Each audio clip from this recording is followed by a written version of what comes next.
gracias. Buenas tardes. Me van a disculpar que utilice, no sé si se oyese sería bueno para mi voz, porque estoy bastante pillado, un pequeño resfriado, me ha entrado un virus, entonces no sé cómo voy a acabar la obra, o no sé cuánto tiempo está previsto. Era una hora. Una hora, pues luego, a mí lo que me interesa sobre todo luego al final es el debate, sobre todo con la gente y tal, porque ayuda a aclarar y a mí me enseña también muchas veces sobre lo que piensa en común la gente en general. Agradezco a Carlos, a Mireia y a los organizadores que me hayan invitado y estoy entre medias, creo, de dos, García Olivares y de Jordi Soler, que son dos ponentes magníficos que ya he conocido en alguna otra ocasión, y a mí me ha tocado en el medio hablar un poco de una cosa que va a ser un poco molesta, porque normalmente cuando hablamos de la crisis energética todo el mundo trata de centrar, el mundo piensa que podemos salir a través de las energías renovables. Entonces voy a tratar de explicar un poco, primero poner en contexto cómo está la situación energética en el mundo, y luego hablar de las energías renovables para ver qué límites tienen y hasta dónde podríamos realizar una transformación para llegar a una sociedad que se mueva con más energías renovables y menos energías fósiles. Así que empezaremos con la evolución desde ahí, desde 1820, del consumo, no sé bien, ¿verdad? Este es el consumo de energía primaria, y cómo ha ido evolucionando desde 1820 hasta el 2010 aproximadamente, ¿no? Entonces, en un principio era casi todo biomasa, y es la parte azul. En un momento determinado llega el carbón, luego entra el petróleo y el gas natural ahí después, y luego la energía hidroeléctrica también es antigua, a pesar de que tiene poca significación en el contexto global de la energía primaria, y finalmente la nuclear. Las renovables existen, pero las modernas renovables existen, bueno, biomasa renovable, teóricamente, pero ni siquiera aparecen en el mapa. Entonces, lo que es importante es ver qué es lo que ha pasado con las grandes transiciones energéticas. Las grandes transiciones energéticas, cuando empezamos a explotar el carbón, las minas de carbón, al principio se hace con fuerza de tracción animal, eso es biomasa, todo esto es renovable, esto es energía renovable, las mulas, los señores que estaban dando con el pico y la pala a mano y demás y tal, utilizando las maderas para las traviesas del ferrocarril, las maderas para construcción, etcétera, pues empezamos a apoyarnos y empezamos a explotar el carbón por aquí, y tardó aproximadamente 60 o 80 años desde que se empieza a explotar el carbón de forma intensiva y masiva, pues tarda unos 80 años en superar como primer combustible de la humanidad a la utilización de la biomasa. Eso es lo que le lleva. Entonces, esos 60 años aproximadamente se alcanzan aquí con un nivel de consumo mundial del entorno de los 800 millones de toneladas de petróleo equivalente al año. Lo ponemos toda la energía en toneladas equivalentes de petróleo para que toda sea más o menos uniforme. Entonces, eso se alcanza en los 800 millones de toneladas, y sucede hacia el año 1900 aproximadamente, cuando el mundo tenía unos 1.600 millones de habitantes. Esa es la primera gran transición energética que se da. La segunda se produce con el petróleo. Aquí esto se alcanza aproximadamente en otros 60 u 80 años, desde que se empieza a utilizar, aunque realmente el petróleo se empieza a utilizar aquí, pero de forma masiva realmente es a partir del comienzo del siglo, y sobre todo y fundamentalmente a partir de la Primera y Segunda Guerra Mundial es cuando el petróleo se empieza a utilizar. Ya los militares se dan cuenta de la importancia y la versatilidad del petróleo, y empiezan de ahí algún general norteamericano que decía que en la Primera Guerra Mundial las prioridades eran beans, bullets and oil, que decía las judías, las balas y el petróleo. En la Segunda Guerra Mundial decía que era oil, beans and bullets, es decir, que ya era el petróleo, las judías y finalmente las balas. Eso es lo más importante para hacer la guerra. Y si vamos a la Tercera Guerra Mundial, posiblemente lo más importante sea oil, oil and oil. Bueno, pues esta transición se alcanza en los 60, pero ya el mundo está consumiendo 3.000 millones de toneladas equivalentes de petróleo al año, y lo hacemos, esta transición tiene lugar cuando el planeta tiene unos 3.000 millones de habitantes. Y además con otras consideraciones. Cuando el carbón alcanza a la biomasa sigue creciendo, no mucho, pero sigue creciendo. Hay biomasa disponible para ser utilizada para transformar la sociedad. Cuando el petróleo sobrepasa al carbón y a la biomasa en cantidad, pues se convierte en el primer combustible de la humanidad, también el carbón está aumentando y la biomasa todavía aumenta. Es decir, tenemos los combustibles que han sido sustituidos, han sido reemplazados por otro de mayor importancia, que todavía están funcionando y están creciendo, tienen posibilidad de crecimiento. Y ahora llegamos a una tercera transición energética y ahí nos encontramos en este camino. Todo esto es energía fósil, todo lo que está subrayado en negro es energía fósil, que es aproximadamente un 80% de nuestra dieta energética a nivel planetario. Entonces, lo que sucede es que ahora somos 7.100 millones de personas, estamos consumiendo 13.000 millones de toneladas equivalentes de petróleo al año, y esto es 16 veces más energía que en la primera transición, con 5 veces más población y 4,4 veces más energía que en la segunda transición que se hizo por aquí. Y además con un agravante, el petróleo empieza a decir hasta aquí hemos llegado y empieza a no crecer más. Ahora, curiosamente, está creciendo más el carbón en los últimos años que el petróleo. El petróleo está básicamente estancado desde el año 2005-2006. Ha crecido muy poquitín con los petróleos no convencionales, pero está prácticamente en una posición de estancamiento. Y entonces está tirando el carbón fundamentalmente de la necesidad de seguir creciendo de nuestra economía. Entonces, es la primera vez que nos va a suceder que somos 7.000 millones, que nos las tenemos que ingeniar y vamos a tener que ingeniárnoslas para reemplazar toda esta cantidad de energía, que es la energía fósil, que sabemos que es limitada, que es finita y que además es muy contaminante. Y nos va a cargar el planeta, nos vamos a cargar con ella el planeta. Entonces, ¿qué es lo que está pasando? La pregunta que deberíamos hacernos todos, si fuéramos sensatos en este planeta, es ¿de cuánto tiempo disponemos a medida que se vayan agotando las fuentes? Y ahora veremos cuáles son las diferentes visiones que tenemos en unos sitios y en otros, de cuándo se pueden ir agotando las diversas fuentes. Pues, ¿qué es lo que la economía mundial intenta seguir creciendo? Como siempre, porque hemos creado un sistema económico que es el capitalista, que si no crece se muere, y entonces está obligado a crecer. Y está obligado a transformar cada vez más la naturaleza. Las entidades financieras necesitan crecimiento, porque para pagar un crédito y devolverlo con intereses, están obligados a que el sujeto que toma el crédito devuelva mucho más de lo que ha tomado, y eso le obliga a crecer necesariamente, si no, no puede pagar los intereses del banco. Por lo tanto, estamos en un diabólico sistema que obliga al crecimiento y obliga a ir por ahí. Pero la realidad geológica es que los materiales se van agotando, se van a ir agotando, y entonces, ¿qué es lo que va a pasar con esta diferencia brutal que va a ir creciendo a partir de ahora? ¿Qué es lo que tendremos que hacer? Bueno, este es el flujo, esto es de la Agencia Internacional de la Energía, datos del 2011, de cómo funciona el flujo de energía en la sociedad a nivel mundial. Esto sería el petróleo, el carbón, el gas natural, la biomasa, que es un factor importante todavía, y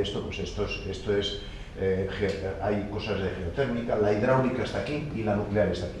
Entonces, el petróleo es el 31,5, el carbón el 29 y está creciendo, y esto se está manteniendo o disminuyendo, el gas natural un 21,3 y está creciendo, la biomasa un 10%, pero se está agotando la biomasa es teóricamente renovable. Yo podo un árbol y si lo respeto y le dejo crecer otra vez a la misma situación en la que lo he podado, pues seguiré teniendo madera toda mi vida. Pero si reviento un bosque ya no lo hago renovable. Entonces la renovabilidad de la biomasa es una renovabilidad relativa. Es renovable mientras yo lo reviento o lo exploto a una velocidad menor que a la que la naturaleza lo repone. Si no, deja de ser renovable. Bueno, pues esto es aproximadamente un 9,1, un 10%, un 2,3 la hidráulica y un 5,1% la nuclear. Hay cosas que son importantes. Bueno, esto es lo que entra en el sistema, y aquí entra a transformar, a hacer parte del circuito eléctrico, entra fundamentalmente gas y carbón y gas son las partes principales. No entra tanto petróleo, si se fijan aquí, no entra tanto petróleo a producir electricidad, y evidentemente la nuclear y la hidroeléctrica 100% son para la producción de electricidad. Entonces, para la producción de electricidad, la matriz energética de entrada de toda la energía primaria en sus diversas fuentes entra un 38% de toda la energía que consume el planeta. ¿Y qué es lo que sale? Pues sale apenas un 15%. ¿Qué es lo que resulta al revés? Las pérdidas son 2/3 aproximadamente. Lo que se va en calor en las centrales que generan energía eléctrica y queman gas, petróleo, carbón, uranio, etcétera, es que 2/3 se van hacia afuera en forma de calor y 1/3 sale por las líneas de alta tensión o de muy alta tensión, sale hacia nuestros hogares, hacia nuestras industrias y hacia nuestros comercios. Y ahí están. Estos son los gastos residenciales, los de transporte y los de la industria, que están bastante ecuánimemente repartidos, son un 20 y tantos, un 27 y un 31. en residencial. Y estos son los usos no energéticos de los combustibles, que serían fundamentalmente pesticidas y fertilizantes para nuestra agricultura moderna, que la agricultura moderna está tirando de combustibles fósiles, aunque mucha gente no se lo crea. Estamos comiendo petróleo básicamente y gas, o para hacer plásticos, por ejemplo, derivados y plásticos y usos, que es realmente para lo que deberíamos utilizar lo que nos queda de energía fósil, fundamentalmente, que son los usos más nobles de la energía fósil. Sin embargo, la estamos utilizando para quemar, para meterlo en las máquinas de combustión interna. Esta es la situación. Bueno, luego, la situación de la distribución de la energía en el mundo es una situación bastante desigual. El promedio mundial de consumo, esto está puesto en vatios, para que se hagan una idea, ya no lo pongo en millones de toneladas de petróleo equivalentes, sino en vatios por persona. Vatios de potencia. Es difícil a veces hablar entre energía y potencia, pero para que se hagan una idea, un ser humano desde el punto de vista metabólico son 100 vatios. Es una bombilla de 100 vatios encendida, eso es un ser humano, es lo que necesita su metabolismo para vivir, como mono desnudo. Sin embargo, estamos consumiendo aproximadamente, en promedio, los 7.100 millones de personas que somos, estamos consumiendo como 2.645 vatios, es decir, 26 bombillas, 26 de 100 vatios, 26 bombillas encendidas de 100 vatios las 24 horas del día, los 365 días del año. Eso es lo que consume cada uno de los 7.000 en promedio, claro, lógicamente, porque luego hay algunos desgraciados que están por aquí y otros privilegiados que estamos por aquí. Entonces, eso es básicamente lo que se produce. Y como verán, esto es petróleo, gas natural, carbón, uranio, hidroeléctrica, estos otros renovables y biomasa por aquí y tal. La biomasa está en verde, ¿no? Entonces, si se fijan, Estados Unidos es un país eminentemente petrolífero. Normalmente los países muy desarrollados son bastante petrolíferos, tienen bastante uranio, aunque el uranio sigue siendo una parte muy pequeña, como verán, el resto prácticamente no tiene nada. China está aumentando su franja roja, porque hasta ahora China es fundamentalmente carbonífero, es un país fundamentalmente carbonífero, y claro, estamos echando la culpa de que envenena el planeta, pero en realidad lo que ellos están intentando, China hace 3 años estaba por debajo del promedio mundial, ahora mismo está por encima, hace 4 años estaba por debajo del promedio mundial. El acelerón de China es un acelerón brutal, pero nadie que esté en este lugar, honestamente, podría criticar a los chinos por intentar alcanzar el nivel de vida del que nosotros estamos presumiendo, diciendo que somos muy desarrollados y muy avanzados. Eso en puridad. Y luego están el resto del país, el resto del mundo, del ancho mundo. Aproximadamente el balance, es una ley de el principio de Pareto, que es un principio de desigualdad que se cumple bastante bien y bastante trágicamente, por el cual el 30% de la humanidad está consumiendo el 70% de la energía y el 70% de los recursos de todo el planeta, y el resto del 70% del planeta se tiene que conformar con el 30% de los recursos y de la energía que se consume. Esta desigualdad es cada vez más insostenible y cada vez más insoportable. Entonces, esto es algo que deberíamos hacérnoslo mirar en Occidente, porque seguimos estando muy orgullosos de este modo de vida, pero ese modo de vida es el que está arrasando el planeta. Cuando uno ve el PIB por naciones también, se da cuenta, si uno mira el PIB y mira el consumo de energía, se da cuenta que es casi especular. Es decir, ¿qué es lo que sucede? Que realmente uno alcanza un nivel de desarrollo. Si el nivel de desarrollo se mide por el PIB, por el Producto Interior Bruto, el nivel de desarrollo se alcanza cuando se consume energía. Se desarrolla el país, pero un país se desarrolla consumiendo energía. No nos equivoquemos. No existe un país desmaterializado que esté muy desarrollado y no consuma energía. No existe. Es una falacia. Si uno quiere desarrollarse, tiene que consumir mucha energía. Por tanto, esta solución, esta identidad es inescapable. No se puede escapar uno a esta identidad. Ahí está. Básicamente, si se fijan, Estados Unidos, México, tal, y luego al final están los africanos, India, etcétera, etcétera, ¿no? Yo por este pasaría, porque muchas veces, cuando hablamos de energías renovables, se habla de que están subsidiadas. Una cosa es el subsidio económico y otra cosa es el subsidio energético, que son dos cosas totalmente diferentes, aunque la energía y la economía, como he dicho antes, están muy relacionadas. Pero evidentemente, cuando uno habla del subsidio económico, evidentemente lo que dice la Agencia Internacional de la Energía es que estamos subsidiando las energías fósiles con 400 y pico mil millones de dólares al año. Y sin embargo las renovables solamente con 66.000 millones de dólares al año las estamos subsidiando. Pero esto es una falacia económica también, porque en realidad, ¿qué es lo que quiere decir la Agencia Internacional de la Energía que se está subsidiando aquí cuando se subsidia la energía fósil o la energía renovable? Lo que está diciendo es que para un precio determinado de la Agencia Internacional de la Energía, que representa a los países ricos de la OCDE, fundamentalmente, es el perro guardián de la OCDE, la Agencia Internacional de la Energía, lo que quiere decir es que aquellos países que están por debajo de esos niveles de precios de la energía, del promedio que estamos pagando los países desarrollados, que generalmente somos importadores, eso lo consideran subsidio. Y cuando ves la lista de los subsidiados, está Irán, Arabia Saudita, Rusia, India, China, generalmente todos los exportadores de petróleo. Esos son los que están subsidiados, exportadores de petróleo, exportadores de gas, etcétera, etcétera. Entonces, realmente, ¿cuándo uno puede subsidiar a otro? Yo puedo subsidiar a mi hijo si yo tengo los ingresos y mi hijo necesita dinero, saco dinero del bolsillo y subsidio a mi hijo. Eso en términos económicos. Y en términos energéticos debería ser: ¿cómo he construido esta sociedad? Si la he construido con energía fósil, yo a lo mejor puedo subsidiar a la energía renovable o a la energía nuclear o a la energía hidroeléctrica. El 80% de nuestra sociedad está construida con energía fósil. Pero desde luego lo que no puedo decir es que yo estoy subsidiándome a mí mismo, sacando el dinero del bolsillo izquierdo y metiéndome en el bolsillo derecho, o viceversa.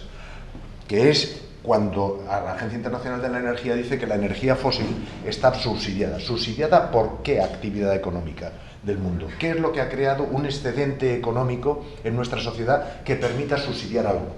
Ese excedente lo crea una sociedad desarrollada que fundamentalmente consume energía fósil. Luego, la energía fósil no se subsidia a sí misma. La energía fósil es la fuente de creación de lo que consideramos riqueza, también a costa de destruir el planeta, pero en realidad este es el concepto de subsidio que quería que les quede claro, porque siempre que se habla con ecologistas dicen: pero es que también las fósiles están más subsidiadas todavía que las renovables. No nos engañemos, energéticamente eso no es posible. Económicamente sí. Yo económicamente puedo subsidiar, por ejemplo, el queroseno de aviación, como se está subsidiando, pero tiene que salir de las gasolinas de combustibles de vehículos que tienen altísimos impuestos. Entonces, de ahí saco una riqueza que me permite pagar a los señoritos que se van de vacaciones a Cancún en avión, o me permite pagar a los ejecutivos que se van a hacer negocios a Nueva York. Ese tipo de subsidio se puede dar parcial, es un subsidio parcial de una energía fósil a otra. Puedo subsidiar a los mineros de Asturias, que están produciendo un carbón pobrísimo y demás, para que esa cuenca no entre en revueltas sociales. Entonces puedo estar subsidiando desde una sociedad como la española a los mineros del carbón de Asturias, pero los estoy subsidiando con una sociedad que está movida y genera y ahorra porque se mueve con energía fósil, no nos engañemos.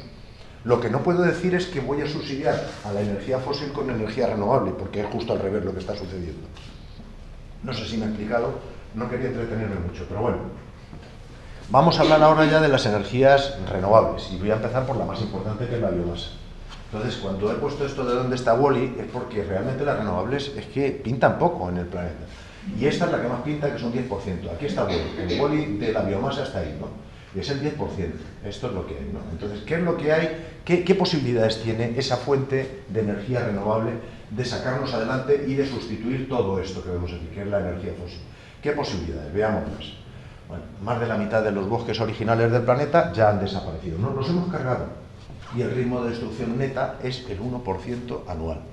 Es decir, el reloj está haciendo así, track, track, track, track. Nos quedan 50 años y seguimos este ritmo para quedarnos sin un solo árbol en el planeta, al ritmo que vamos, ¿no? Entonces, los cultivos ya ocupan un 10% de la superficie de los continentes y consumimos 5.000 kilómetros cúbicos de agua al año, de agua dulce, de los 9.000 kilómetros cúbicos que están accesibles al ser humano.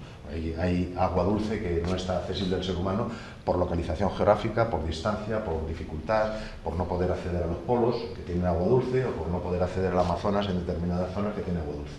De los 9.000 kilómetros cúbicos que hay disponibles, estamos ya consumiendo 5.000 y subimos muy rápidamente. Entonces, ahí hay un límite considerable.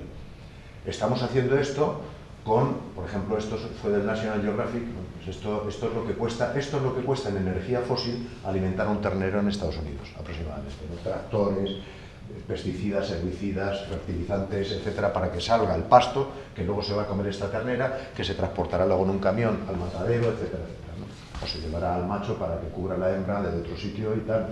Entonces, de cada 7 de cada 10 calorías que ingerimos como alimentos en la dieta europea provienen de utilizar combustibles fósiles. Y en Estados Unidos es mucho más intenso, es 9 de cada 10 calorías provienen de utilizar combustibles fósiles. Si no tuviéramos combustibles fósiles a nuestra disposición, la producción agrícola y ganadera caería aproximadamente en esos porcentajes. Entonces, salvo que nos pusiéramos todos a la faena y nos pusiéramos a arar los campos a mano, ¿no? Entonces, a lo mejor podríamos levantar algo, pero desde luego, tal y como está ahora mecanizada la agricultura mundial, esa es la situación. ¿Qué es lo que está sucediendo? Pues en Estados Unidos lo que está sucediendo es que más de la mitad del maíz se está utilizando ya para alimentar los estómagos de los automóviles en vez de alimentar los estómagos de las personas o los estómagos de los animales que nos van a dar de comer luego también. Esto es una aberración. Estos se llaman los biocombustibles. Con esto se hace etanol, que es una variante de... Bueno, es un combustible que quema en lugar de la gasolina. En Brasil, por ejemplo, hay coches que queman indistintamente gasolina o etanol. ¿Cuánto nos queda? Pues yo he puesto un ejemplo de España, ¿no? Esta es la situación de España, bosques 31% y no somos los que peor estamos, desiertos o semidesiertos en Almería, Murcia y por ahí 6%, regadío un 4%, secano un 37% y praderas un 22%. Hay algunas cosas que no deberíamos tocar, esto es como el camarote de los hermanos Marx, ¿no? Estamos ya bastante fastidiados de superficie y eso que España es uno de los sitios de Europa que está menos poblado, ¿no? Pero tocamos aproximadamente a 1 hectárea por persona, pero además hay que meter en todos los animales que tenemos domesticados y demás, y habría que dejar espacio a los animales y a las especies salvajes, ¿no? Y entonces, calculando la productividad promedio, siendo generoso y considerando que la Tierra es una fábrica, cosa que es engañoso, la Tierra no es una fábrica, la Tierra es un ser vivo, sobre todo la capa fértil, a la que hay que dejar descansar, rotar, poner en barbecho, cambiar la rotación de cultivos, etcétera, etcétera, suponiendo que es una fábrica que todos los años va a producir lo mismo y considerando de forma optimista que sacamos 10 toneladas de cosecha de biomasa por hectárea y año, la producción total de la biomasa, según lo que he explicado antes, sería 18 millones de toneladas, en secano a 3 toneladas por hectárea, 50, praderas y pastos a 33, 145 millones de toneladas de biomasa es lo que podría producir toda la superficie, no de la península ibérica porque habría que incluir a Portugal, pero bueno, Portugal es bastante menos que el resto de España, entonces esto serían 145 millones de toneladas. ¿Queda para eso?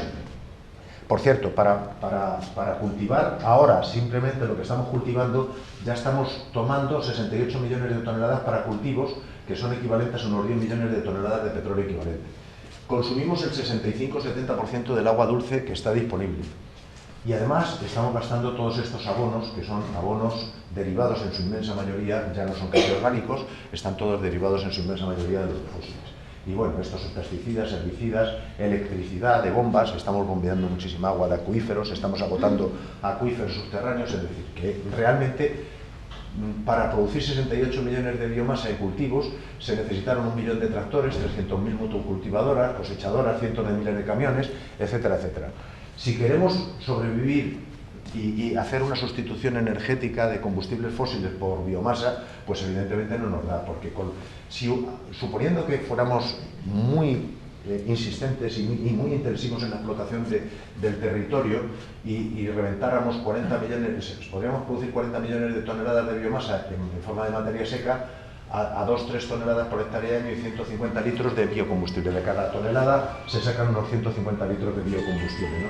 Y estos serían unos 6 millones de toneladas, pero es que en el 2013 consumimos 133 millones de toneladas. Entonces, por ahí no vamos a tener una solución energética.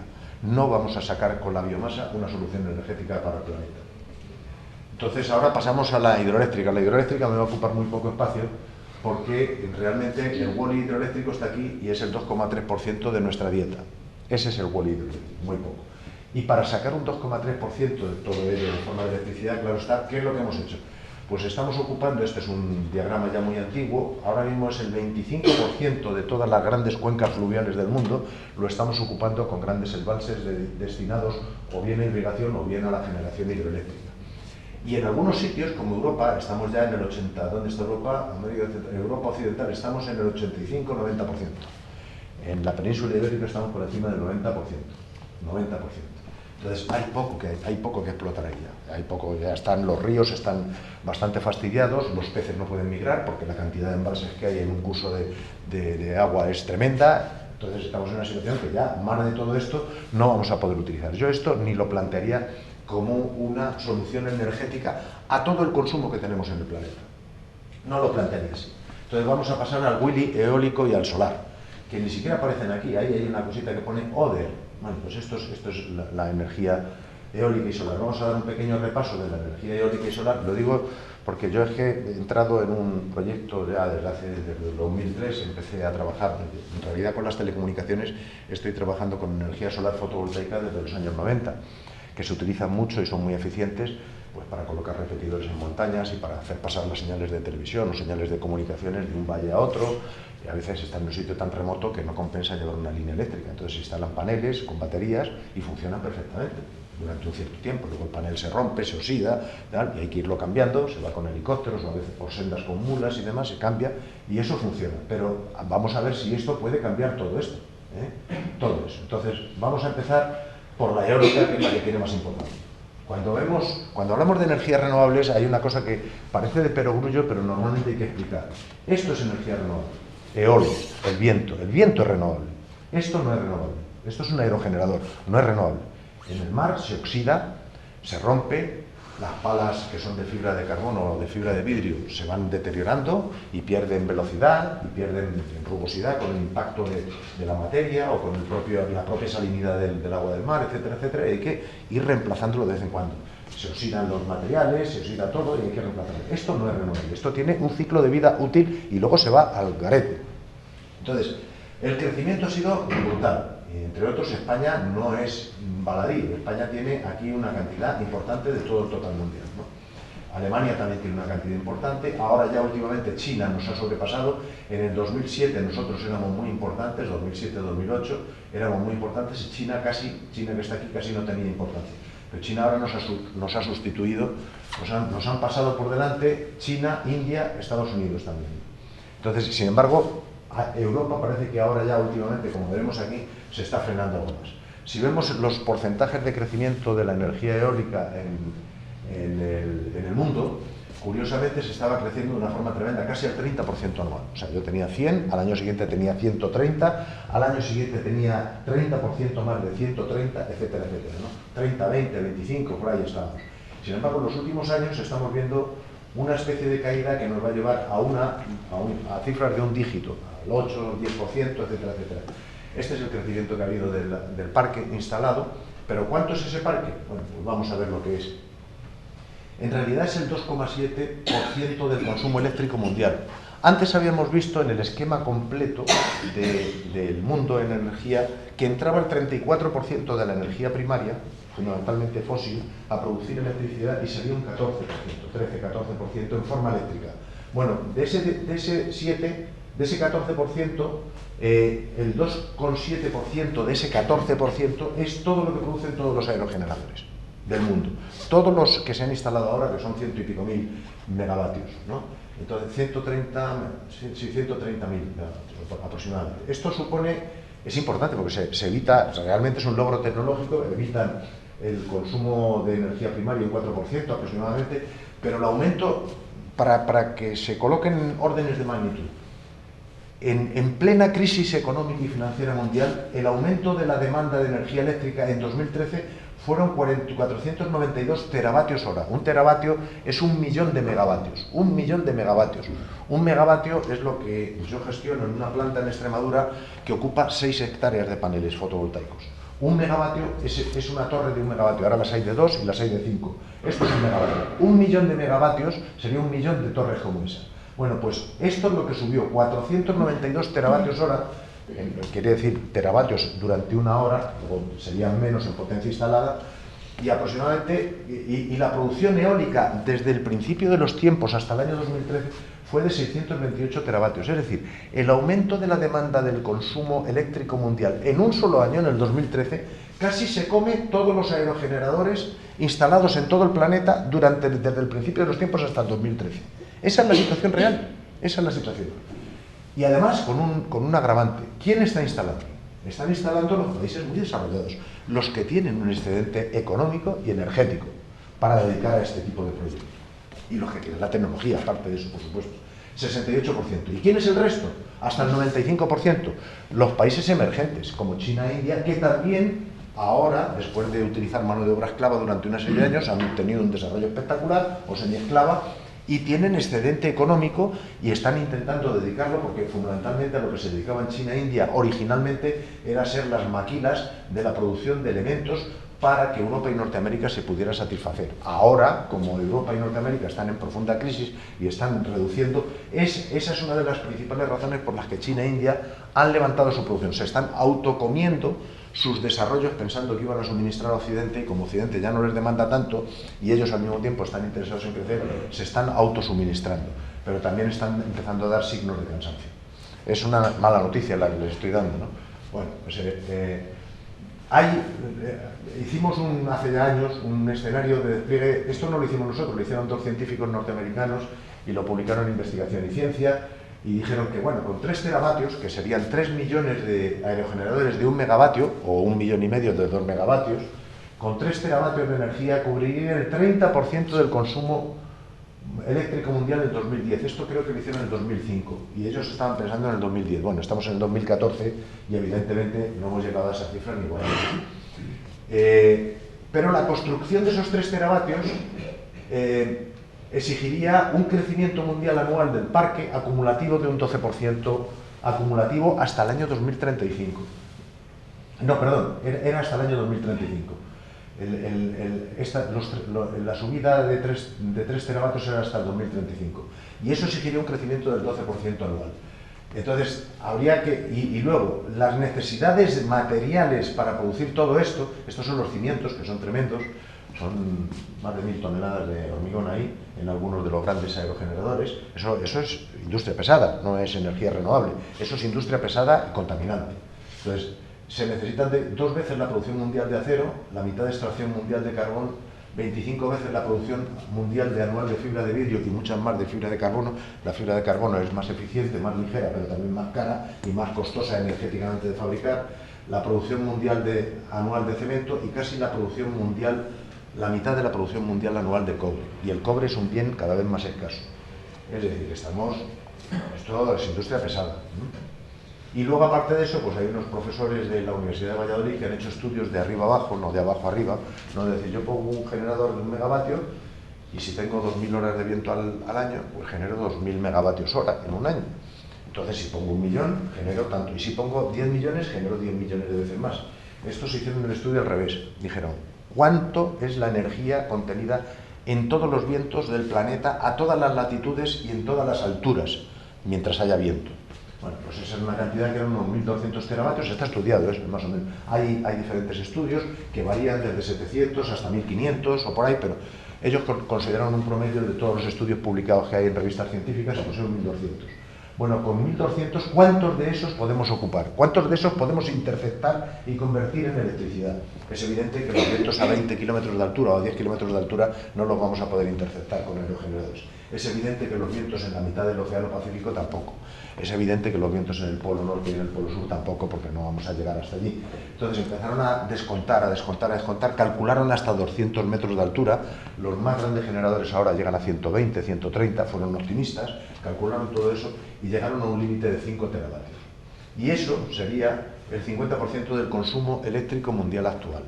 Es decir, cuando haces el estudio top-down, se te caen muchas cosas, se te caen muchas cortinas hacia abajo. Y te das cuenta de que no puedes mantener una sociedad como la nuestra, que es una sociedad muy insostenible, solamente con aerogeneradores. Y ahora, vaya ducha que les estoy dando, les estoy dejando desmoralizados. No quiero que se desmoralicen, yo soy optimista. Soy optimista, pero con otro modo de vida, no con este, con el modo de vida que tenemos en esta sociedad. No. Este es el crecimiento de la energía solar. La energía solar también tiene un crecimiento, una punta que exponencial. Es como nos gusta a todos ver curvas en las que se crece de forma exponencial. Nos han enseñado desde chiquititos en esta sociedad que el crecimiento exponencial es bueno y es un grave error. El crecimiento exponencial es la célula del cáncer, ¿no? Es un crecimiento exponencial. Entonces, más vale no crecer tan rápidamente. Bueno, pues esto llegamos hasta 130 y tantos mil megavatios. No, los 300.000 eran los eólicos. ¿Qué es lo que pasa? Sin embargo, hay una cosa que aparece aquí ya cuando se ve la evolución de las instalaciones mundiales.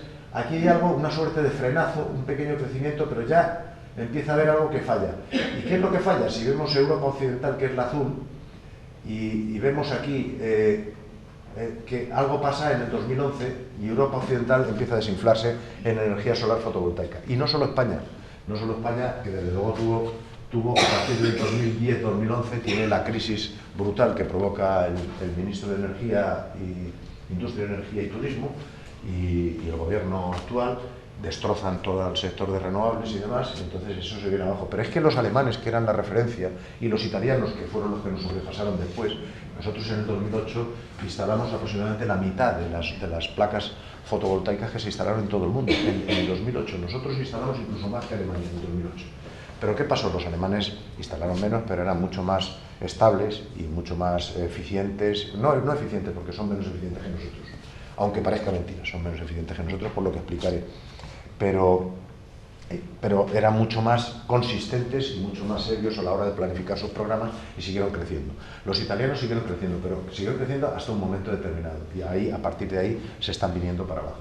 Entonces, ¿qué es lo que pasa? Aquí se ve con mayor claridad, esto es España, esto es Alemania, esto es el total de Europa, bueno, el resto de Europa, ¿no? Entonces, esto es Alemania, Alemania pega un bajonazo considerable. España aquí es el amarillo, en el 2008 es la reina de los mares, y aquí en el 2009 ya desaparecida en combate, ya no pintamos ni lo que la tomasen los títulos. Entonces empieza Italia, empieza a surgir el verde, aquí tiene un subidón, y sin embargo, ¡pum!, se viene abajo también. Esto es lo que está pasando en el 2013, y el 2014 posiblemente pinte incluso peor.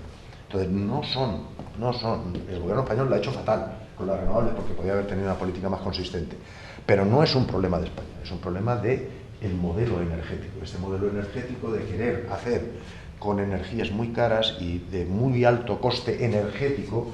De entrada hay que meter mucha energía para construir módulos fotovoltaicos, como veremos, querer hacer la sustitución de las energías fósiles. A pesar de que hay muchos informes de Greenpeace, informes por ahí de grandes profesores en Estados Unidos, con los que hemos tenido un profesor estadounidense y yo, unas discusiones interesantes, pero hay gente que sigue pensando que se puede hacer el 100% de nuestro consumo con energías renovables. Yo sinceramente creo que no es posible. Este modelo de vida no lo sustentan las modernas, no lo van a sustentar las modernas energías renovables.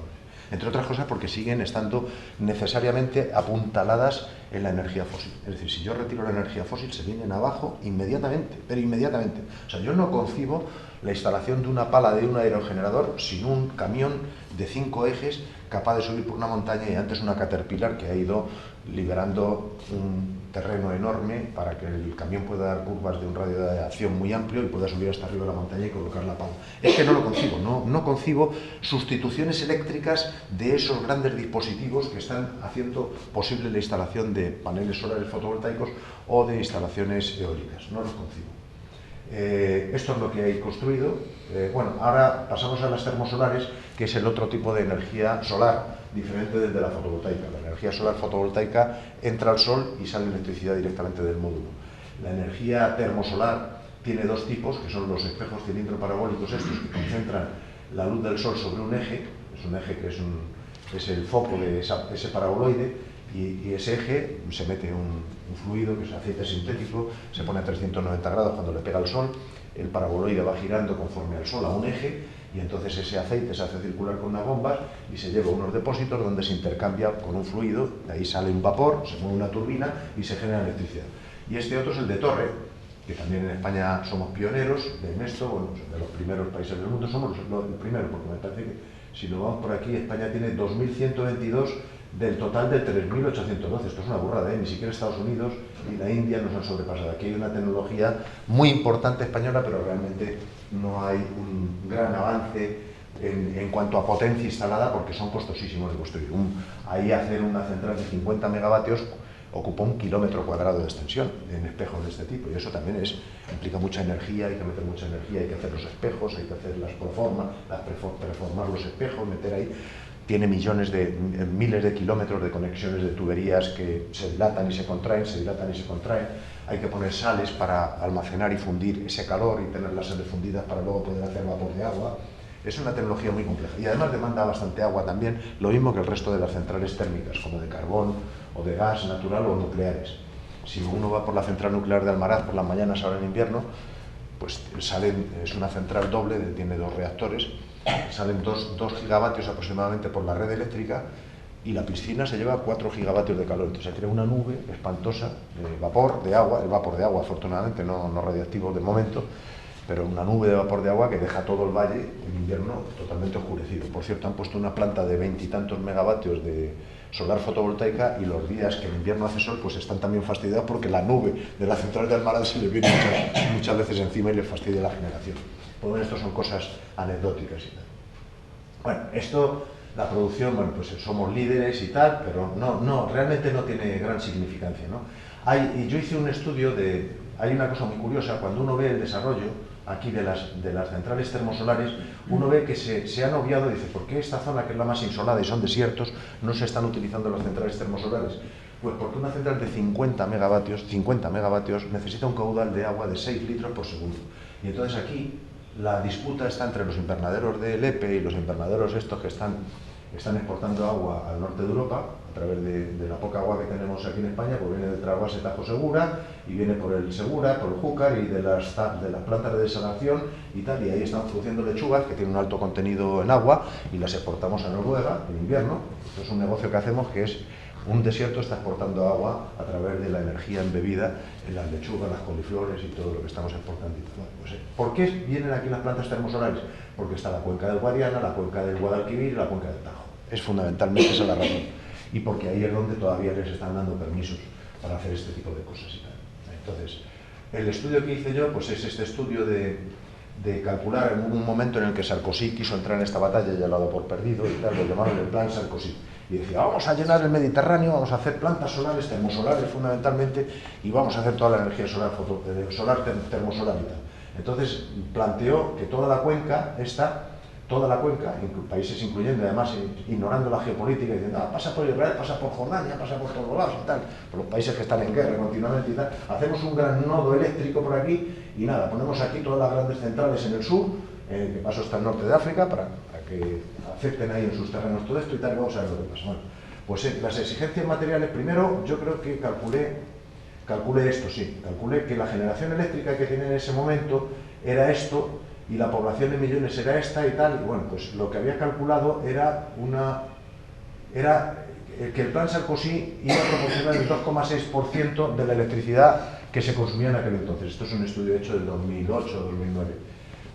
No sirve para nada, es decir, hacer todo ese proyecto gigantesco para luego, eso no sirve para nada. Y luego están en las necesidades de materiales, 6 millones de toneladas de carbón para fundiciones de metales, toneladas de fibra de vidrio, toneladas de hormigón, 5% de 10% si ponemos las centrales aquí y consumimos por esta zona luego, que es donde está el mayor consumo, pues evidentemente perdemos del 5 al 10% de electricidad por las pérdidas en el transporte, el autoconsumo para desalinizar las plantas y mantener las plantas, etcétera, etcétera. Una locura que no nos llevaba a ningún lado.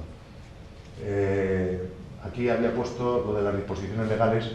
Empezó el señor Aznar, aunque muchos no se lo crean, y luego hemos ido pasando por diferentes gobiernos. Estos son disposiciones de normativa de energías renovables y tal. Y cómo han ido fastidiando a medida que iba aumentando la potencia. Por ejemplo, esto es en solar fotovoltaica, como hemos tenido 20 y tantas disposiciones legales. Y evidentemente esto ha llevado a la ruina a muchísima gente que está con centrales fotovoltaicas. Yo afortunadamente estoy todavía a salvo, estoy pudiendo pagarle al banco el crédito, me quedan ya solamente 2 años y juro no volver a meterme en ningún otro embate de estos.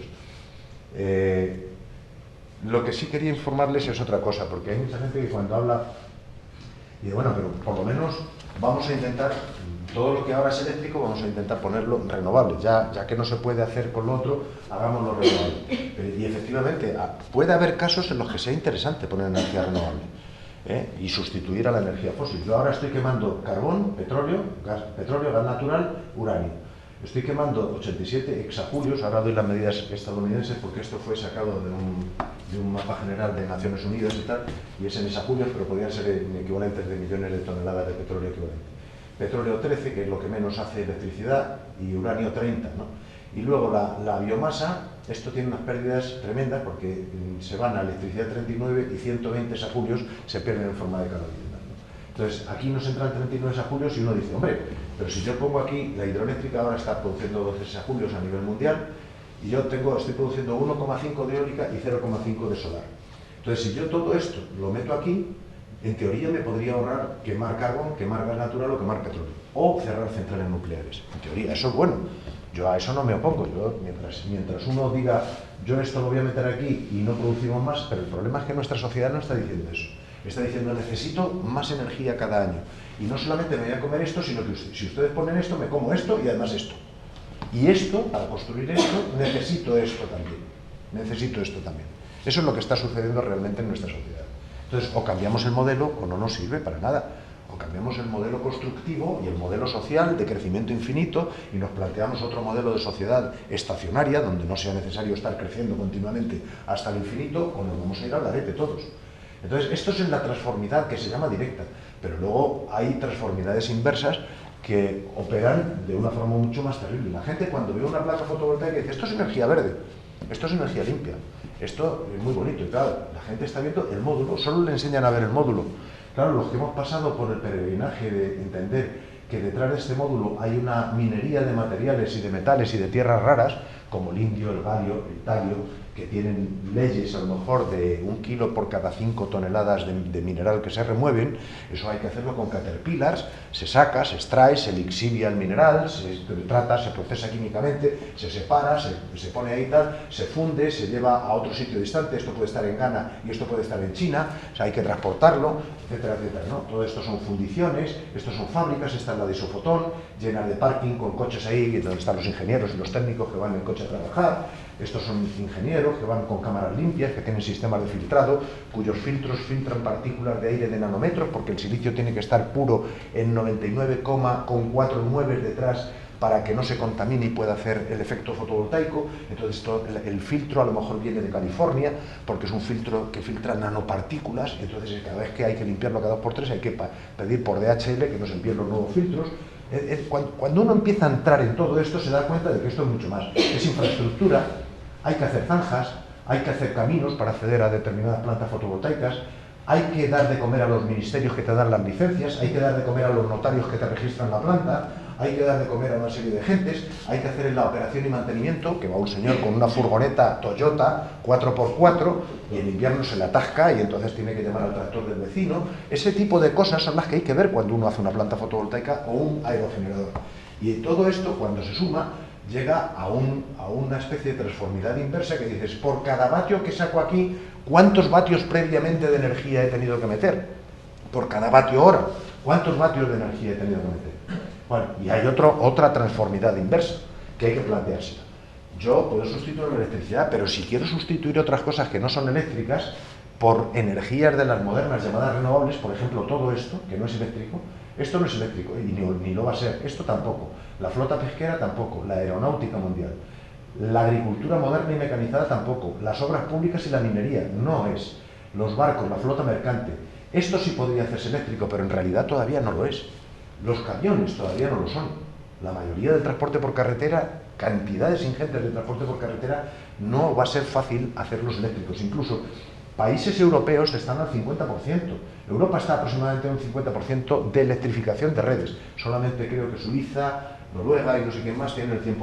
Muy pocos países tienen el 100% de sus ferrocarriles electrificados. España está en menos del 50%, no un 50% creo.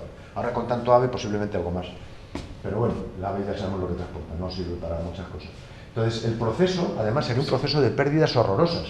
Si yo coloco no 100 aquí en el sol, en la energía del sol, sino 100 a la salida eléctrica del panel, coloco 100, aquí tengo por pérdidas en la línea de transmisión 95-90.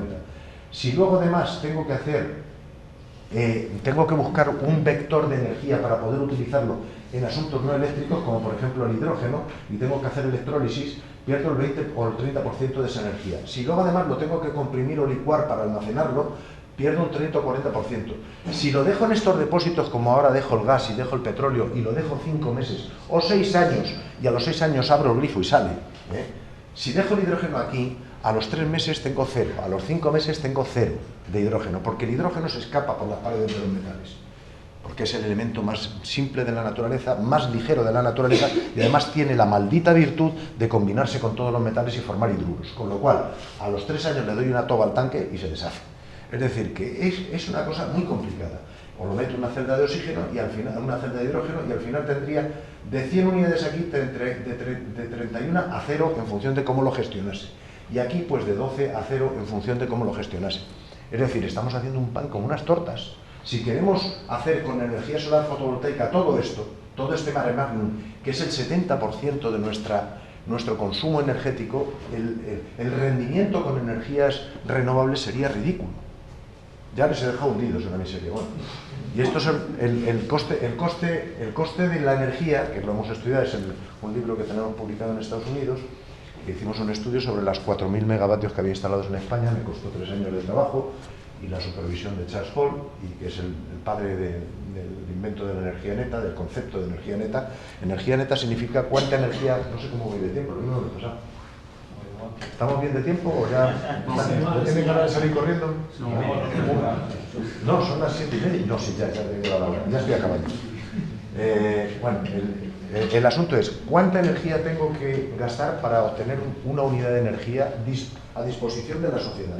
Es decir, en la boca de un surtidor, por ejemplo, ¿no? ¿Cuánta energía tengo que gastar? Bueno, pues con el petróleo se calcula una cantidad, con el gas otra, en función de cómo sea el petróleo va variando. A medida que se van agotando los yacimientos, esa energía neta va cayendo. Necesito meter más energía para obtener la misma cantidad de energía, porque tengo que irme más profundo, más lejos, al polo, aguas cada vez más profundas en el mar, etcétera, etcétera. Y con la fotovoltaica y con la eólica, pues ¿cuál es? Bueno, yo de la eólica todavía no lo he calculado, aunque me lo malicio, pero de la fotovoltaica lo he calculado intensamente. Entonces, cuando se calcula esto, la convención te dice, esto es energía que me gasto, la roja. Me gasto en la construcción algo, luego me gasto en la operación y mantenimiento en la vida operativa útil. 25 años se calcula que es esto. Tarda 1 año o 2 en hacerlo, 25 años que vive teóricamente una planta. Y luego aquí tengo unos gastos de desmantelamiento, que son mínimos también, ¿no? Porque luego en realidad muchos de ellos dicen que lo desmantelan y lo cuidan para que el arseniuro de galio no contamine y no sea tóxico y tal. Luego muchos de ellos van a vertederos y todas estas cosas y tal. Pero en fin, ya no quiero contar en países del tercer mundo, porque aquí teóricamente hay una legislación que vigila que no se haga eso, pero tal. Entonces, si yo a esto, ¿y qué es lo que genero? Pues genero esto. ¿Y qué es lo que consumo para hacer esto mientras está funcionando? Consumo esto. Entonces, la energía al consumidor es esta, pero si le descuento lo rojo, la energía neta es esta verde. Eso es lo que me ha generado un sistema fotovoltaico. ¿Qué es lo que decía hasta ahora los estudios clásicos de energía neta fotovoltaica? Decían que se estaban sacando ya del orden de 10 a 1, es decir, a lo largo de los 25 años que se supone que dura un panel expuesto al sol, yo metía 1 en el año 1, meto 1 de energía, generalmente fósil, en forma de camiones, de grúas, de tal, no sé qué, ingenieros que viajan, que vienen desde Bilbao hasta Cáceres, del otro tal, no sé cuánto, meto toda esa energía, gasto 1 y luego empiezo a generar. Y en los 25 años estoy generando, según algunos 6, según otros 8, según otros 15 y según otros 20. Bueno, pues lamento tener que decirles que cuando yo meto toda esa energía, que el resto de los que no habían considerado es toda la energía social que hay alrededor de la construcción de placas fotovoltaicas, que son los costes energéticos preexistentes, pero que son sine qua non para poder construir un sistema energético, y sin ellos yo no tengo plantas fotovoltaicas ni las puedo mantener. Cuando meto este coste, la energía neta me queda mucho más reducida. El cálculo que hicimos, siendo muy optimistas, era de 2 a 1. Y mucha gente, cuando llegamos a 2 a 1, 2, 3 a 1, mucha gente dijo, hombre, pues todavía es una buena noticia, porque metemos 1 y en 25 años sacamos 2, luego estamos generando, algo generamos. Bueno, pues no, es algo más complicado, porque nuestras sociedades necesitan un mínimo de energía neta para sobrevivir. Los cazadores recolectores, esto es un guepardo, para mantener a su especie necesitan capturar más energía que la energía que les cuesta capturar el animal. Es decir, yo salgo, gasto 1 unidad de energía, pero cuando agarro la gacela y me la como y se la doy a mis crías, eso tiene que tener 3 o 4 unidades de energía, si no, la hemos cagado, o sea, si no desaparezco como especie. Entonces, la tasa de retorno energética del mono desnudo o de los animales, de la naturaleza, a nivel de mono desnudo, es de 3 a 1, de 2 a 1, por ahí anda, 2 a 1, 3 a 1, ese es el mínimo para sobrevivir, el mínimo, posiblemente más cerca de 3 a 1. Cuando empezamos a tener civilización y gente ociosa, por ejemplo generales, por ejemplo reyes, por ejemplo escribas, por ejemplo sacerdotes y tal, y tenemos gente ociosa, la tenemos porque nos lo podemos permitir, porque generamos un surplus, es decir, hemos hecho algo en la sociedad, por ejemplo, hacernos sedentarios y domesticar animales, que nos permite generar más energía neta por la misma unidad de trabajo que gastamos en ella. Luego ahí estamos en 4 o 5 a 1. Cuando ya desarrollamos una sociedad agropecuaria avanzada, estamos en 5 o 6. Cuando nos metemos en una sociedad industrial, estamos entre 6 y 13. Cuando estamos en una sociedad industrial, entre 8 y 15. Y cuando llegamos a la sociedad tecnológica, estamos entre 12 y 15 a 1. O conseguimos 12 unidades de energía netas a disposición de la sociedad por cada unidad de energía que gastamos en obtenerla, o esa sociedad se derrumba y se va hacia abajo.